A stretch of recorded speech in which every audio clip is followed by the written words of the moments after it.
सुप्रभात प्यारे बच्चों। आज हम लोग हिंदी में पाठ तीसरा संगठन पढ़ने वाले हैं। सबसे पहले संगठन का अर्थ क्या है। संगठन मतलब किसी विशिष्ट उद्देश्य से लोग या व्यक्तियों का एकत्रित होना, इसी को हम लोग संगठन कहते हैं। बच्चों, सबसे पहले हम इस पाठ को पढ़ते हैं। आपको मेरे पीछे दोहराना है। संगठन। पता नहीं क्यों एक बार चिड़िया के घोंसले को इस बात का घमंड हो गया कि वह चिड़िया और उसके अंडों को शरण देता है। गर्मी, सर्दी, बरसात में उनकी रक्षा करता है। उसी के कारण चिड़िया और उसके बच्चे तीनों मौसम में आराम से रहते हैं। शाम को जब चिड़िया लौटी तो घोंसले ने बहुत अकड़ कर कहा, तू और तेरे बच्चे मेरे ही दम पे यहाँ मज़े से रहते हैं। अगर मैं अपने तिनके इधर उधर बिखेर दूँ तो तुम सब बेघर हो जाओगे, दर दर की ठोकरें खाते फिरोगे, तुम्हें सिर छिपाने के लिए जगह भी न मिलेगी। चिड़िया मुस्काने लगी और समझाते हुए बोली, भाई घोंसले, बात तो तू ठीक कहता है, लेकिन एक बात तू भूल गया। तू अगर अपने तिनके इधर उधर बिखेर देगा तो स्वयं मिट जाएगा। जिन तिनकों से तू बना है ये तो इधर उधर ही बिखरे हुए पड़े थे। मैंने ही तो एक एक तिनका बड़े जतन से चुना और तुझे बनाया। मेरे ही कारण तेरा अस्तित्व इस पेड़ पर है। अगर मैं तुझे न बनाती तो तेरा यह रूप न होता। तू इस समय तिनकों के रूप में बिखरा होता। देख भाई, घमंड न कर। शक्ति बिखेरने में नहीं, इकट्ठा होने में है।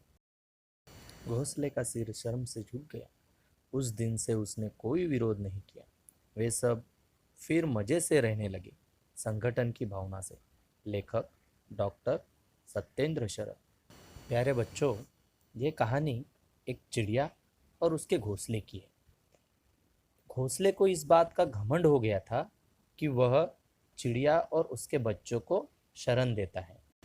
उसे लगता था कि वही है जो चिड़िया और उसके अंडों की रक्षा करता है, चाहे गर्मी हो, चाहे सर्दी हो, चाहे बरसात हो। जैसे कि हमको मालूम है, हमारे देश में 3 प्रकार के ऋतु है, गर्मी, सर्दी और बरसात। तो इन तीनों ऋतुओं में वही उनकी रक्षा करता है। उसे ऐसा लगता था। उसे लगता था कि अगर घोंसला नहीं होता तो चिड़िया और उसके बच्चों को दर दर भटकना पड़ता।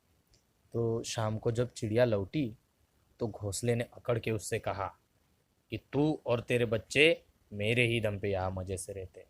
अगर मैं अपने तिनके इधर उधर बिखेर दूँ तो तुम सब बेघर हो जाओगे, दर दर की ठोकरें खाते फिरोगे, तुम्हें सिर छिपाने के लिए जगह भी न मिलेगी। लेकिन बच्चों, वो इस बात को भूल गया कि यदि चिड़िया ने उन तिनकों को एकत्रित करके उसे नहीं बनाया होता तो क्या वो घोंसला बनता।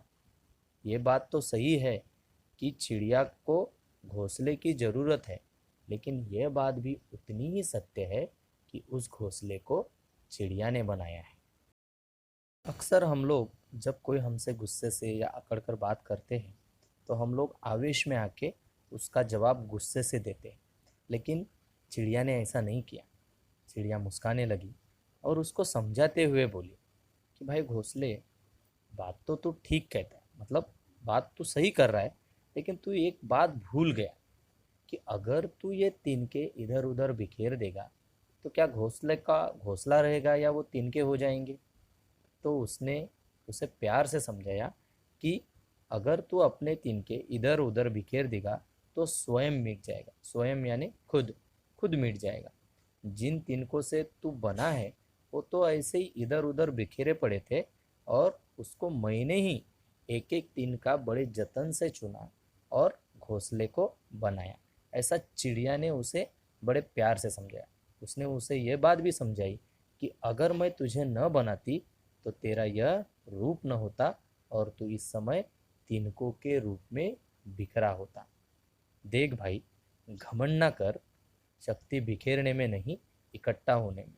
तो बच्चों, अक्सर हम लोग आपस में एक दूसरे को बांटते रहते हैं, लेकिन आपने पिछली कक्षा में भी एक कहानी सुनी होगी या पढ़ी होगी कि लकड़ी के गट्ठर को तोड़ना बहुत कठिन होता है, लेकिन एक एक लकड़ी को तोड़ना बहुत आसान होता है।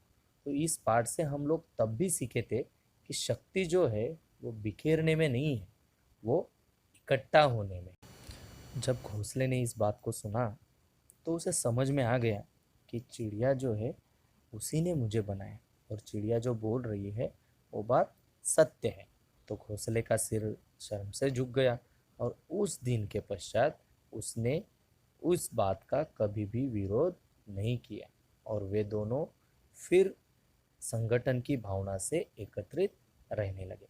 तो बच्चों, इस पाठ से हमें ये सीख मिलती है कि हमें एक दूसरे का विरोध नहीं करना चाहिए।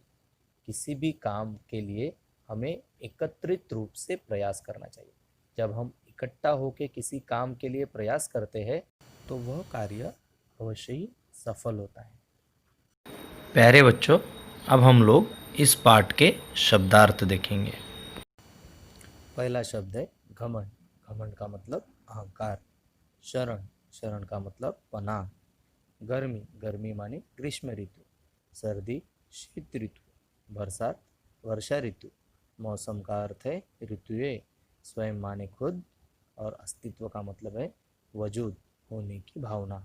तो बच्चों, आपको भी इसी प्रकार एकत्रित रहना है, इकट्ठा होकर रहना है, संगठन की भावना से रहना है। आप इस पाठ को पुनः पढ़ें और इसके शब्दार्थों को याद करें। धन्यवाद।